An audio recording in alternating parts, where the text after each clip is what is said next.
really want to thank Bob Kessling and Bertelkamp for their amazing love for this university and the basketball program and what they've been. And it's a happy day, but it's also a sad day because of the last 10 years being with Bob. It's been really a blessing for me to spend the time not only before the game with him, but afterwards, just becoming a dear friend. And Bert, same thing. You know, Bert's sister is my wife's best friend, and so I've got to know the Bertelkamps really well, and Bob, and we all owe a sincere, big-time thanks to them for their love for the university, the basketball program, athletic department, and I'm just thankful that God brought all of our lives together, because the last 10 years have been a real blessing for me and for, I think I speak on behalf of everyone that's involved with the University of Tennessee. Bob said you answer. Well, you know what, I tried 10 years ago, you know, but it didn't work, and he kind of grew on me, you know. But we've had some good times and some fun times, and people would probably, if they could get all of our outtakes and put people would probably be surprised. You took his wallet during an NCAA tournament game. Do you remember that moment? What led to it? Well, I always was trying to mess him up. You know, I always kidded him because he's such a professional. But he carries a little card that at the end, when he's done with me, he'll call out the sponsors. And I'm saying, you know, he's done this all year. How can it not be memorized yet? And so knowing that he's getting ready for that card, I took it, and it was just part of his wallet. And he's trying to chase me down, and I'm not going to tell you where I put the wallet because I made him go fishing for it. But we've had a lot of good laughs. Senior day, coach, coming up.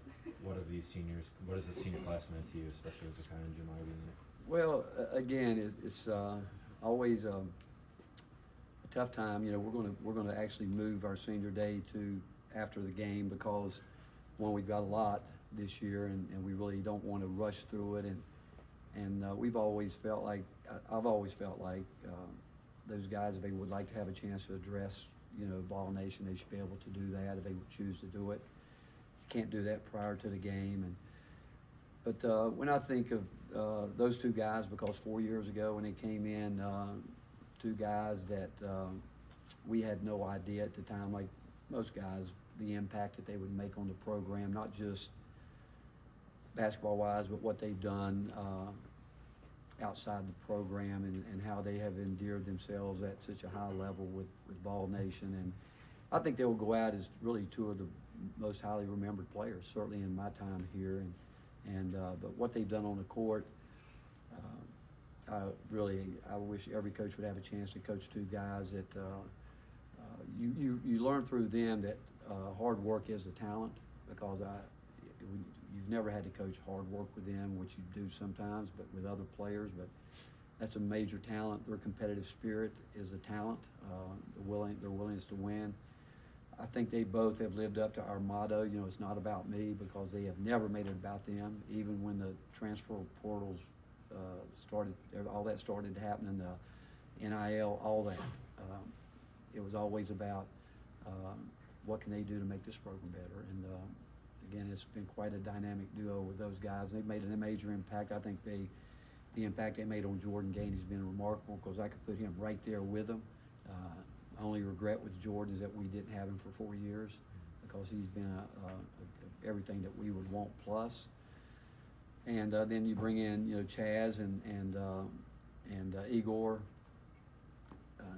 the impact they've made, ultimate team players. Again, I'd say the same thing. I wish we could have had them the entire time. Coach, you say you didn't, with Jamai and Zakai, you didn't know what you could expect from either. I mean, Jamai was a top 100 recruit, but Zakai, I can remember you talking after you saw him for the first time. You kind of looked like the cat who ate the canary, that you found, you know, a hidden gem. But even, I mean, what was it like when you first saw him in Augusta? What did you see that made you want to bring him in and take that chance? Well, we had always sort of kind of kept a scholarship late. We still try to do that if we can. And most of the time, late in the summer, we're thinking, can we get a post player? Maybe to go with a developmental guy that way. But knowing that Kennedy Chandler at the time was thinking that he wanted to be one and done, we knew he wanted to be one and done. I just mentioned to the coaches one day, maybe we should think about taking a point guard with that last scholarship, and we'd never done that. And when that happened, Rod and those guys had all been down at Augusta, and it was the last week, and I was rolling in there to see somebody, and just happened to. They said, let's watch him, and based on also the AAU program he was coming out of, is when you think of it, it's just toughness and everything, and they had already done their homework. My coach had already done their homework with it, and I saw him just play an incredible game, and the way he plays now, that's how he played that day, and we got involved, and once people found out we got involved, it always happens. Other schools try to get involved, and he didn't, like he had a lot of time to take visits. Once we got him here on the visit, he had to go back home by NCAA rules, and honestly, he had to wait a couple of days because he had to get people help him to get enough money to fly back here on his own. And so he came in a couple of days after classes started, and I've said before, and I've always kidded Kennedy about this. I said, you know what, maybe we should have redshirted you instead of him. But I think Kennedy would tell you that Zakai was maybe one of the best things that ever happened to him, and vice versa. But Zakai hit it running and never looked back. That recruiting class with Jamai, Zakai, Kennedy, Jonas helped y'all win a lot of games. How significant was that group in helping kind of to sustain success y'all had the last 4 years?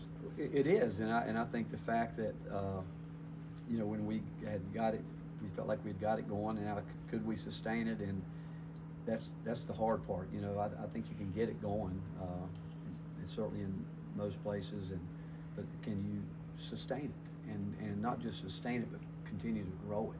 And that's the hard part. And so you've got to give, especially those two, great credit for it. I mean, certainly Kennedy had a major impact. Jonas did his part when he was here, but really, Jamai and Z, they have. I'm telling you, it's amazing the impact. It's not just on the court. I'm telling you, it's not. I mean, what Jamai and Z have done, and Jamai's gotten involved in so many different things, with ball leaders, everything.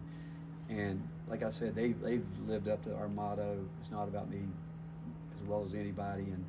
And this year, I think really where we are right now, their leadership has been at an extremely high level.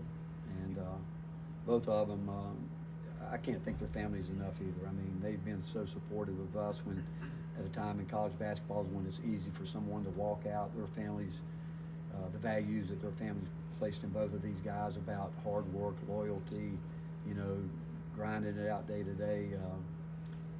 Again, I'm blessed and thank the good Lord for giving me a chance to be around them for the 4 years I've been here, and I love them to death, and all of them, and that's what makes my job a great job.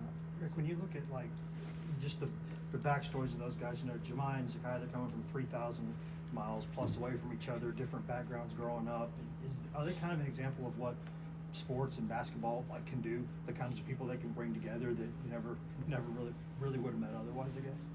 Yeah, I do think that's true about sports, how it can bring people together and from different backgrounds. And I do know those guys have created what will be a lifelong experience, a friendship, a relationship, because they have been through it. I'm sure if they were standing right here beside me, they would tell you when one of them's up, one of them's down, they've been a rock for each other, and it's obviously great when they're both playing at such a high level. And as you guys know, I'm tough on them, but what I appreciate that, I think they appreciate it in their own way, because they are highly driven. They want to be coached. They want to get better. But it's really interesting when you think about they do come from different parts of the country, and both grew up differently, but there's a connection there that's unique, and I would say that they both have impacted each other in really some real profound ways. Is it crazy to think about the impact or the fit Jamai has been? Because I don't think he ever visited here because of COVID restrictions during his recruitment. To come across the country having never stepped foot on campus. Well, Mike Schwartz was the lead recruiter on him, and all Mike kept telling me through the entire time, Coach, I'm just telling you, he's what you want. And I think what Mike meant by that, Mike knows that I like really tough guys. He knows I like guys that work hard, guys that want to get better, guys that want to be coached, and honestly, from the time I can think of the first couple of times I talked to Jamai and his family, they got it. They were like, hey, we know where he is, what he's got to do to get better, and we're going to support you every step of the way. And they have been incredible. I mean, and because he's like all players, it wasn't easy. You know, I mean, every player comes in thinking it's just going to happen because he had a successful high school career. They've been so realistic. They've been so honest, so transparent, and I will say it about him. I still think his best days are ahead of him.